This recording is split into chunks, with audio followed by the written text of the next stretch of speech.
आपण पाहतोय की सीना नदीला महापूर आल्यानंतर जे आहे त्या अनेक नागरिकांना या ठिकाणी जे आहे ते किरणा किट असेल तसेच काही इतर संसारोपयोगी साहित्य त्याचं वाटप जे आहे ते अनेक संस्था असतील NGO असतील त्या वाटपासाठी मदत करतायत। आमदार रोहित पवार यांनी वाढदिवसासाठी जो अनावश्यक खर्च आहे तो टाळून या पूरग्रस्तांना मदत करा असे आव्हान त्यावेळेस केलं होतं। त्यावेळी त्यांचे काही कार्यकर्ते आहेत जे करमाळा तालुक्यामध्ये या पूरग्रस्तांना मदत वाटतायत। काय सांगाल, तुमचं नाव काय आणि कशा पद्धतीने मदत दिली जाते? मी राजन लोंढे, उपाध्यक्ष कर्जत तालुका राष्ट्रवादी शरदचंद्र पवार गट। काल कर्जत जामखेडचे कार्यसम्राट आमदार रोहितदादा पवार यांचा वाढदिवस होता, परंतु संपूर्ण महाराष्ट्रात ही जे पुराची परिस्थिती निर्माण झाली त्यामुळे त्यांनी स्वतःचा वाढदिवस साजरा न करता जो वाढदिवसाचा इतर अनावश्यक खर्च आहे तो टाळून पूरग्रस्तांना मदत करण्याचं आवाहन केलं होतं। त्यानुसार कर्जत तालुक्यातले सर्व कार्यकर्ते पदाधिकारी यांनी निश्चय केला की दादांचा वाढदिवस साजरा न करता पूरग्रस्तांना कशी मदत करता येईल।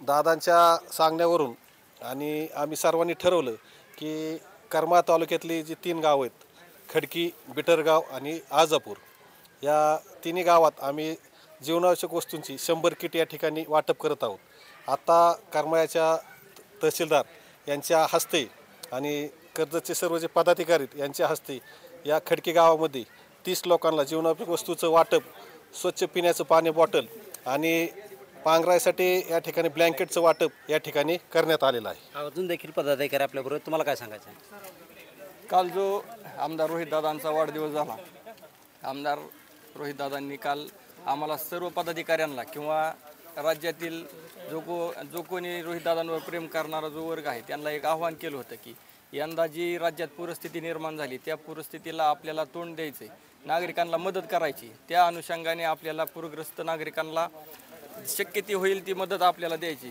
त्यांच्या आव्हानाला आम्ही प्रतिसाद देत आम्ही तालुक्यातील सर्वच पदाधिकारी, आमच्या डिकसळगावचे सरपंच आहेत, सर्वच आम्ही पदाधिकारी दादांच्या आव्हानाला प्रतिसाद देत या ठिकाणी जीवनावश्यक वस्तू, किराणा साहित्य असेल किंवा काही ब्लँकेट असतील अशा वस्तू घेऊन आलो आहे। आणि ज्या गरजू लोकांना, पूरग्रस्तांना या सर्व जीवनावश्यक वस्तूंचा आम्ही दादांच्या आव्हानाप्रमाणे वाटप करणार आहोत। या ठिकाणी लाभार्थी देखील याबरोबर आहेत, त्यांना देखील आपण सांगूया। काय सांगाल, तुमच्या गावामध्ये मदत पुरवली जाते रोहितदादांच्या कार्यकर्त्यांकडून, काय तुम्ही त्यांचे आभार कसे व्यक्त करता? आता रोहितदादा आणि करमाळा तसं बघितलं तर दोन्ही मतदारसंघ शेजारीच लागून आहेत। तर रोहितदादांचं करमाळ्यावरती म्हणजे कर्जत जामखेडवरती जेवढं प्रेम आहे तेवढंच करमाळ्यावरती आणि महाराष्ट्रामध्ये सगळीकडेच प्रेम आहे।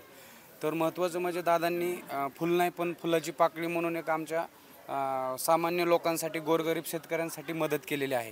त्याचा आम्ही सर्व ग्रामपंचायतच्या वतीने तसेच गावातील सर्व ग्रामस्थांच्या वतीने त्याचं स्वागत करतो आणि ते आम्ही प्रेम भावनेने स्वीकारत आहोत। अजून देखील लाभार्थी, काय सांगाल, एक किट आपल्याला रोहितदादांच्या कार्यकर्त्यांकडून दिलं आहे, काय भावना आहे? या ठिकाणी खरं जर पाहण्यात गेलं तर आमच्या ज्या सीना नदीच्या पुरामध्ये आमच्या संसार उपयोगी वस्तू सर्वच वाहून गेल्या होत्या, कारण की खाण्यापिण्याची सुद्धा बिकट अवस्था झाली।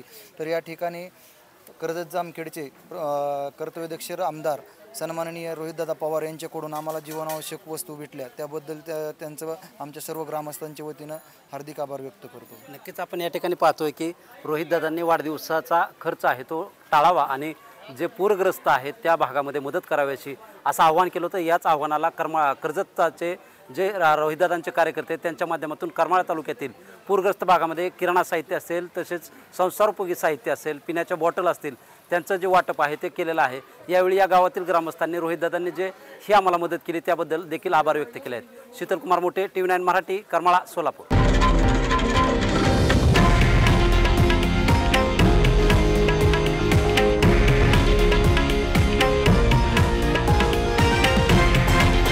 हे आहे देशातील नंबर 1 न्यूज नेटवर्क आणि आपण पाहत आहात TV9 मराठी, एकमेव।